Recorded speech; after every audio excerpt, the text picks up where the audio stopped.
Olá, prezado aluno do curso Secretaria Escolar, seja muito bem-vindo. Meu nome é Raquel Moreira, sou formada em Letras Português, pós-graduada em Leitura e Produção de Texto e em Educação à Distância. Espero que, assim como eu, você sinta-se motivado para o nosso encontro. Antes de iniciarmos nossa aula, pare por um momento e reflita como neste curso você se desenvolveu como pessoa e como profissional. Olhe para os lados. Admire as pessoas maravilhosas que você conheceu neste curso, seus colegas, o tutor presencial.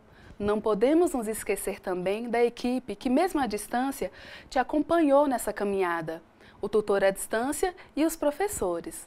Como é bom saber que você enfrentou todos os desafios e chegou até aqui.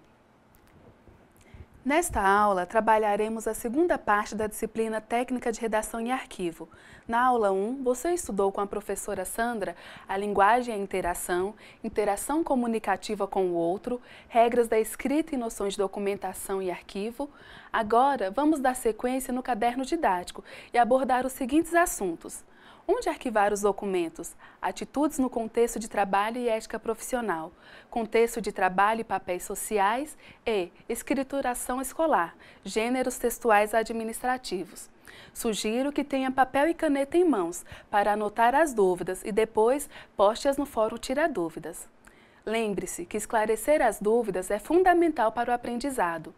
Assim, unindo as duas ações, assistir à videoaula e realizar a leitura do material favorecerá o seu aprendizado. Vamos começar? Como você observou na primeira videoaula, a organização de documentos é uma atividade necessária para o nosso cotidiano, não é mesmo? No ambiente escolar não é diferente. A Secretaria Escolar, por exemplo, é um local onde o fluxo de arquivos e documentos é intenso. Assim, é necessária organização para que todos os colaboradores responsáveis pelo processo compreendam os instrumentos de controle, monitoramento do armazenamento e tráfego dos documentos. Toda unidade escolar deve ter um arquivo bem instalado, organizado, atualizado, de forma a oferecer informações aos seus usuários, com rapidez e presteza. Para garantirmos o bom funcionamento no processo de organização, é necessário fazermos os seguintes questionamentos. Quais são as vantagens e benefícios da organização de arquivos? Quais são os documentos que devem ser arquivados? Onde arquivá-los? Você, prezado cursista, sabe responder a esses questionamentos? Então vamos nos dispor de todo o conhecimento para organizarmos nossas ideias, ok? Vamos iniciar então. Quais são as vantagens e benefícios da organização de arquivos?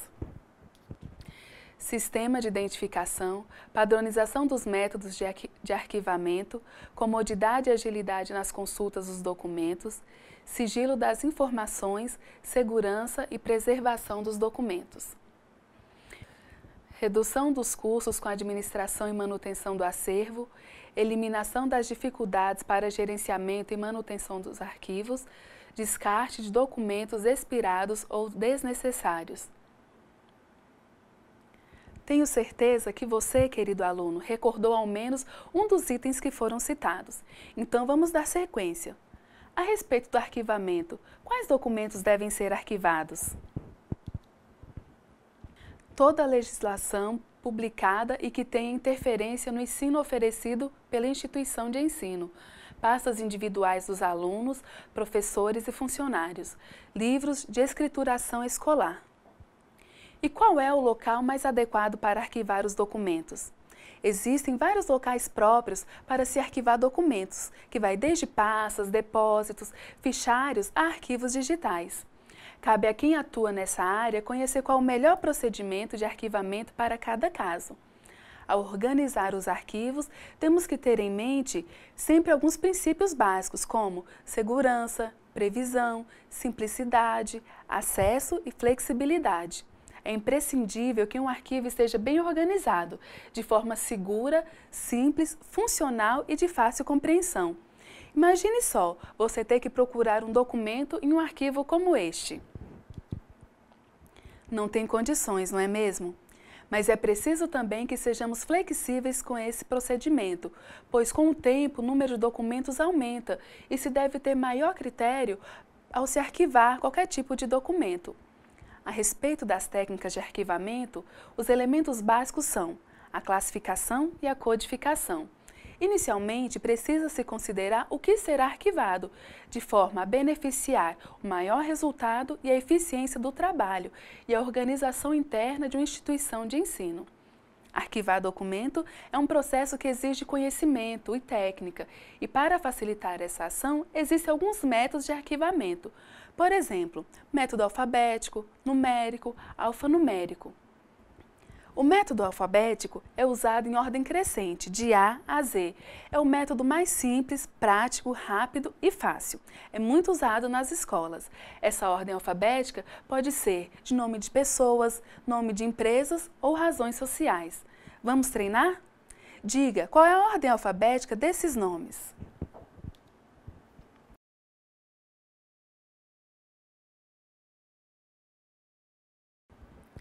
Vamos ver se você acertou. A ordem alfabética correta é Antônio Heron, João Guilherme, Joaquim Manuel, Maria Júlia, Maria Vicente Afonso.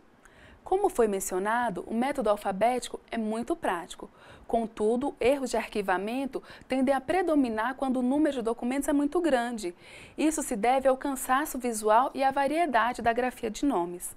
Na página 56 do caderno didático estão descritos alguns procedimentos que a ordem alfabética permite quando a organização é feita com nomes. Não deixe de conferir. Os documentos também podem ser organizados por ordem de assunto. Uma sugestão é que dentro das pastas, os arquivos podem ser disponibilizados pelas datas dos acontecimentos. Por exemplo, na pasta do Dia do Estudante, arquivamos todos os relatórios relacionados a essa data, em ordem crescente. Podemos também organizar os documentos por gênero, por exemplo, memorandos, ofícios e correspondências oficiais. Nesta aula, citamos algumas formas de arquivamento. Contudo, devemos observar que cada secretaria escolar tem suas características. Assim, é necessário adequar à necessidade de cada ambiente. Outro ponto importante na organização da secretaria escolar é o registro e o protocolo dos documentos recebidos e expedidos. Para isso, o uso do caderno de protocolo é essencial. Estimado aluno, quando falamos em arquivo, qual é a imagem que vem à sua mente? Tenho certeza que é algo bem parecido com essas imagens. Observe.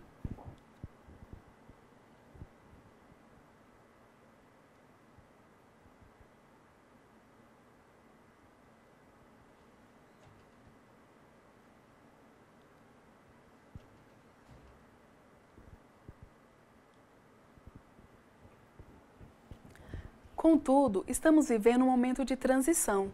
Essa transição ocorre da modalidade física para a modalidade informatizada. Quando se é possível informatizar o arquivamento de documentos, o trabalho é facilitado, mas isso depende da escola ter computadores disponíveis para essa finalidade, o que não ocorre, infelizmente, em todas as escolas. A informatização do arquivamento, além de facilitar o trabalho, desocupa o espaço físico que poderão ser utilizados de outra forma pela instituição. Agora que aprofundamos nossos conhecimentos a respeito da organização da secretaria escolar, vamos falar um pouco sobre as atitudes e a ética no ambiente profissional.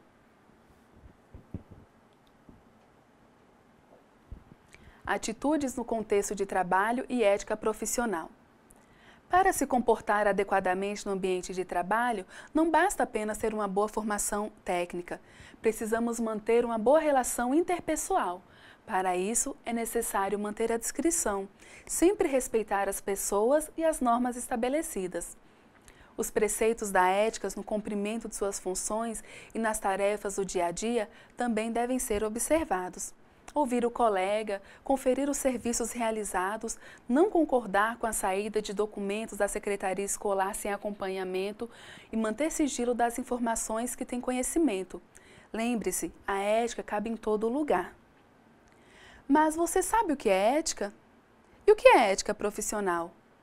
Para falar da ética e especificamente da ética profissional, é necessário abordarmos primeiramente seus conceitos. A ética vem da língua grega, ethos, significa modo de ser. a forma usada pela pessoa para organizar sua vida em sociedade. É o processo feito pela pessoa de transformar em normas práticas os valores surgidos no grupo e na cultura em que vive. Para definirmos ética, também devemos entender o que é moral. Moral são as normas de condutas criadas pela sociedade e para a sociedade.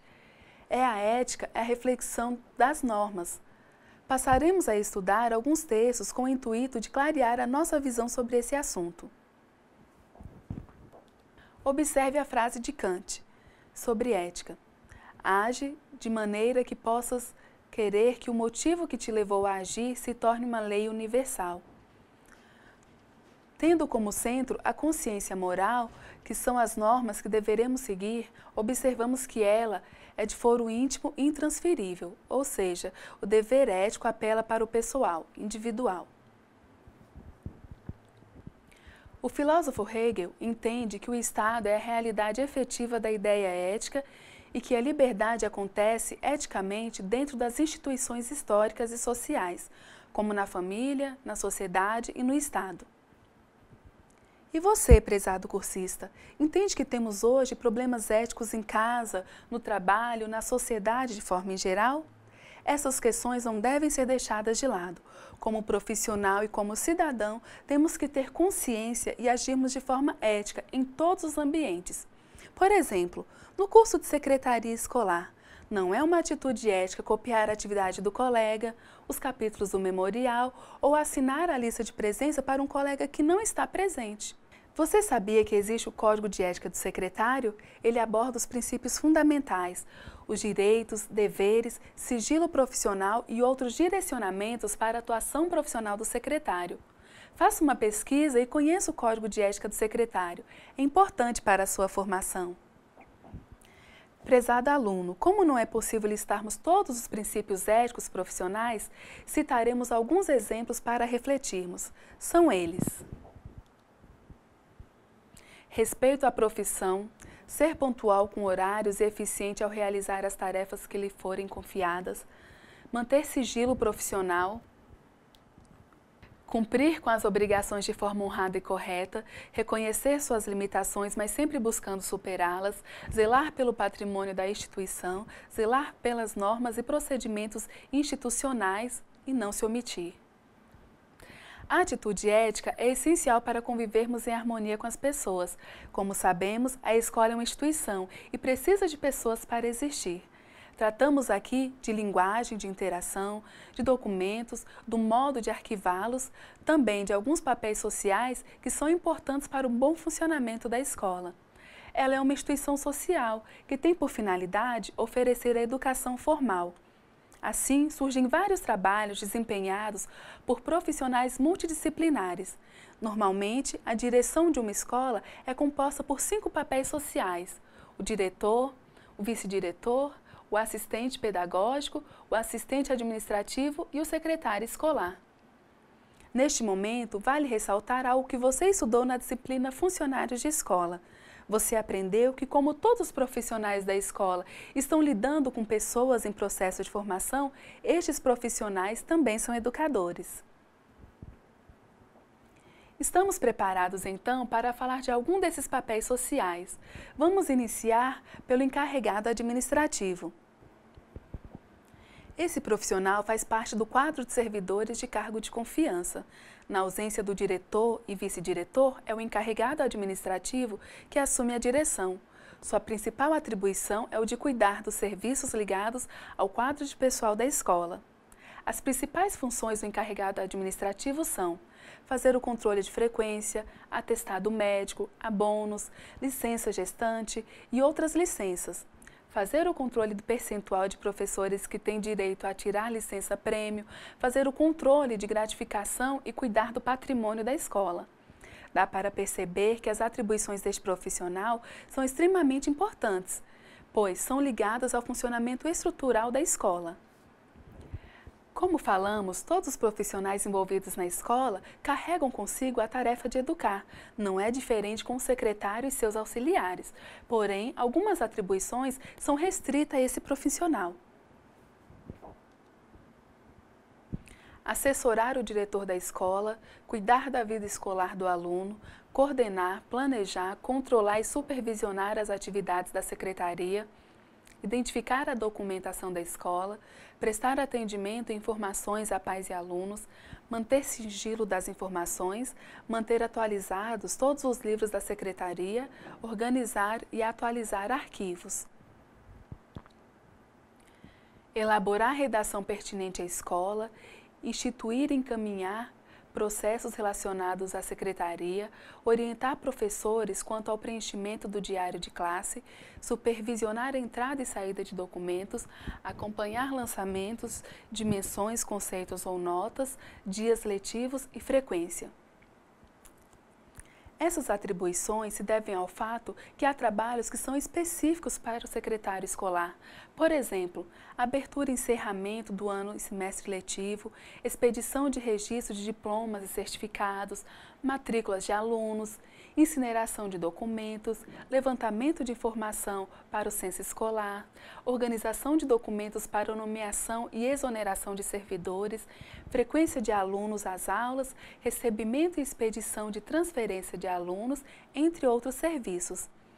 Depois de uma relação de afazeres tão grandes, espero que você, querido aluno, esteja ainda mais orgulhoso de estar nesse curso, pois, pelas mãos do secretário escolar, passam documentos que asseguram, em qualquer época, a verificação da identidade de cada aluno e a sua história naquela instituição e, consequentemente, a história da própria escola. Na disciplina Produção Textual, você estudou alguns gêneros textuais. Observe que na Secretaria Escolar utilizamos vários gêneros.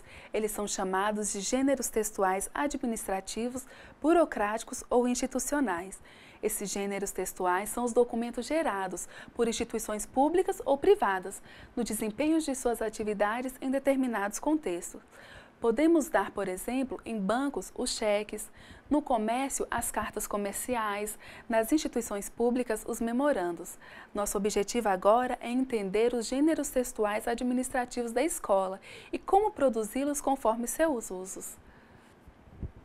Tanto a escola como um todo quanto a secretaria escolar possuem seus gêneros textuais específicos.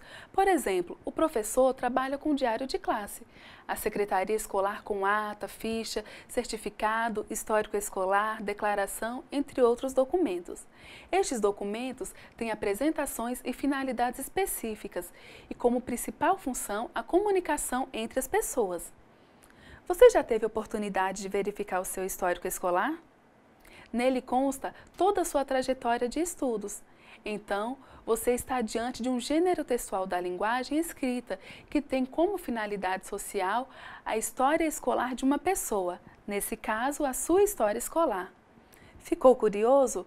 Então, assim que chegar em casa, pegue o seu histórico e observe que ele descreve toda a sua trajetória escolar. Muito interessante, não é mesmo? Passaremos agora a identificar alguns gêneros textuais escritos que são utilizados na escola. Importante!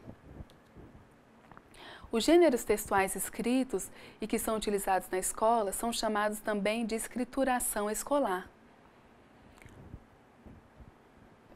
O primeiro gênero que iremos abordar é a ata de abertura de ano letivo.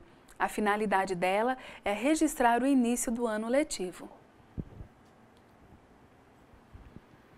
Ata de abertura do ano letivo de 2006.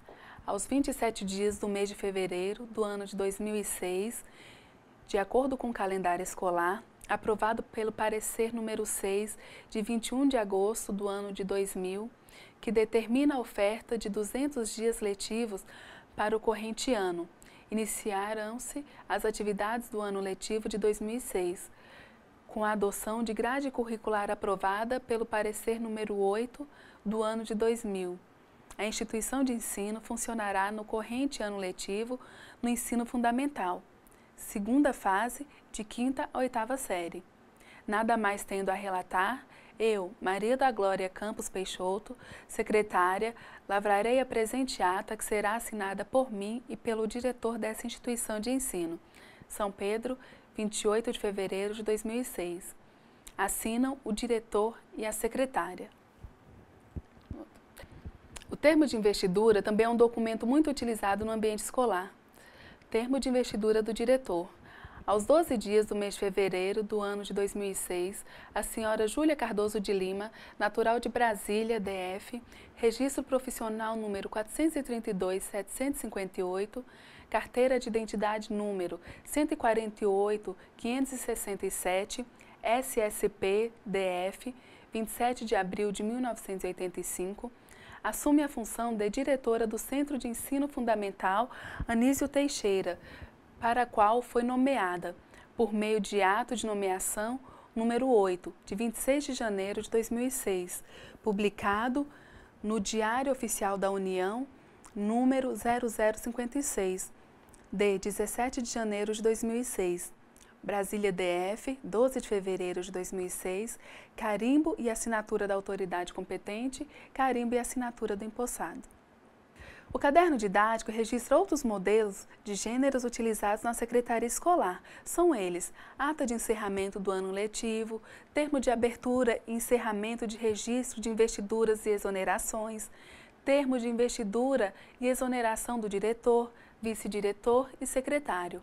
Observe atentamente esses modelos. Verifique que cada um tem uma estrutura própria e uma finalidade. Caso ainda fique alguma dúvida, já sabem, poste no Fórum Tira Dúvidas. Já falamos vários aspectos importantes para a organização, a postura profissional e gêneros utilizados na secretaria escolar. Agora, vamos falar sobre os documentos pertinentes ao aluno, referentes ao processo de ingresso e permanência dele na escola. O ingresso do estudante na escola é realizado através da matrícula. Para a efetuação de uma nova matrícula, deve-se primeiro fazer a renovação dos alunos que já estão na escola, a matrícula interna. Assim, tem-se o número de vagas disponíveis para os novos alunos. A secretaria divulgará essas vagas de acordo com o calendário escolar. Marcará o período estabelecido para o atendimento dos interessados a essas vagas, análise dos documentos e encaminhamento à direção caso seja necessário. Mas qual deve ser o perfil desse novo aluno? Ser iniciante. Ele não poderá ter estudado em nenhuma instituição de ensino anteriormente. Ele pode não ter renovado sua matrícula, apesar de ter sido matriculado no ano anterior. Pode também ser um aluno que foi transferido de escola, de estado ou de país. Além disso, o novo aluno pode precisar de uma nova matrícula. Você sabe quais são os procedimentos para efetuar a matrícula, prezado cursista? As pessoas que forem efetuar a matrícula e tiverem todos os documentos organizados devem assinar o formulário de solicitação de matrícula ou similar, no qual devem ser colocados todos os dados solicitados. O aluno menor de idade não pode assinar o formulário de matrícula. Isso deve ser feito pelos pais ou responsáveis.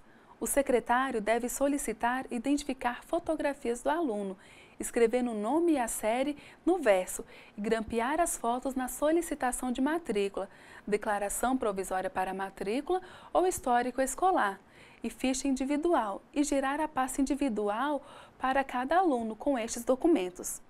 Que tal você solicitar uma escola a ficha de matrícula para verificar como é?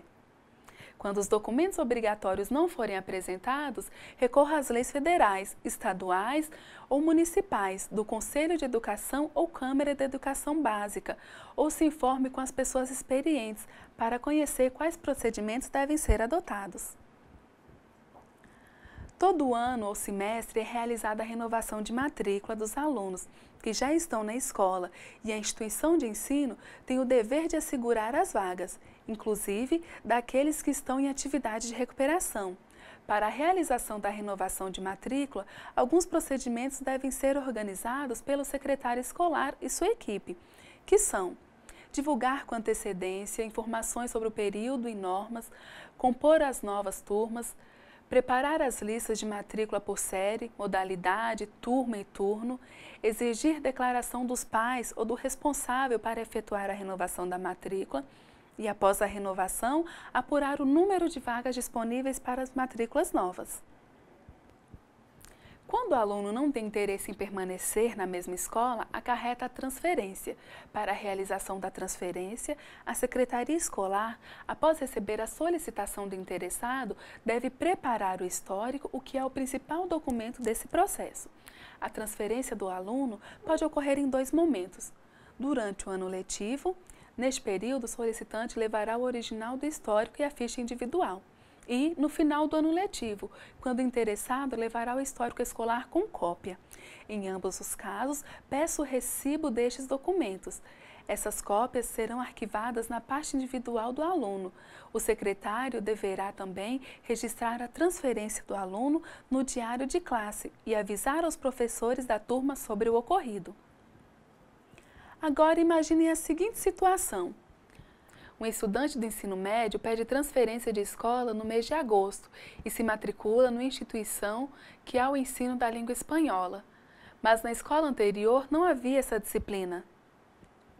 Como esse aluno vai fazer para acompanhar a turma na disciplina língua espanhola?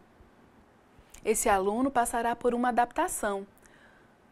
Os estudos de adaptação deverão ocorrer quando o aluno transferido apresentar no ato da matrícula histórico escolar com modelo curricular diferente.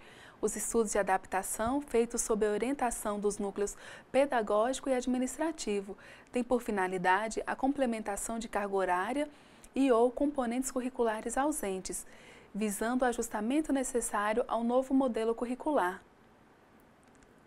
A equivalência de estudos e a promoção dos alunos também são procedimentos pedagógicos. A equivalência é a comparação entre os estudos realizados em outra instituição, inclusive no exterior.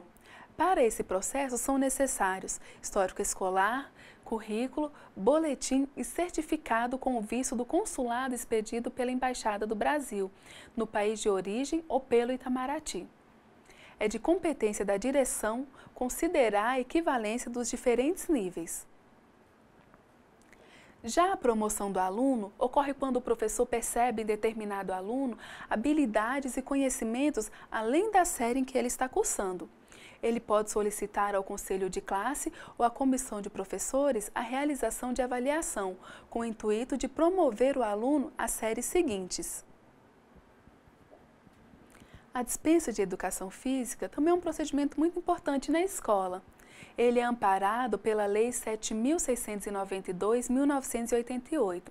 Assim, é necessário que o aluno se enquadre em uma das seguintes condições: ter pelo menos 30 anos, ter filho, comprovar exercer atividade profissional em jornada igual ou superior a 6 horas, estar cursando pós-graduação, estar prestando serviço militar inicial ou comprovar realizar atividade esportiva obrigatória na instituição militar que serve. Ser amparado pela Lei nº 1044/1969, ser amparado pela Lei 7.692/1988. Pessoal, nossa aula está chegando ao fim e para concluirmos nossos estudos de hoje, vamos dar ênfase ao diário de classe. O diário é um procedimento que merece atenção especial. Depois de preenchido, o diário é um documento que comprova a presença do aluno e mantém registrado o conteúdo que o professor apresentou durante as aulas. O número de itens a ser preenchido em um diário de classe depende da instituição de ensino. Algumas instituições estão adotando sistemas informatizados para o controle de frequência dos alunos. Ele é um documento importantíssimo para a escola e cabe ao diretor orientar o secretário escolar e os professores quanto à preparação e forma de uso desse documento. A escrituração escolar é específica de cada instituição escolar, mas atende aos padrões básicos. Atentar para o preenchimento, apresentação e arquivamento do diário escolar é a principal função do secretário escolar. Então é isso, prezado cursista. Chegamos ao fim da nossa aula. Espero que tenha despertado toda a sua potencialidade a respeito dessa disciplina. Agora que você já realizou a leitura do caderno didático e assistiu às 2 videoaulas, é o momento de participar dos fóruns. Não se esqueça também dos pratiques e do memorial. Desejo a você muito sucesso, obrigada pela companhia, fique com Deus e até uma próxima oportunidade.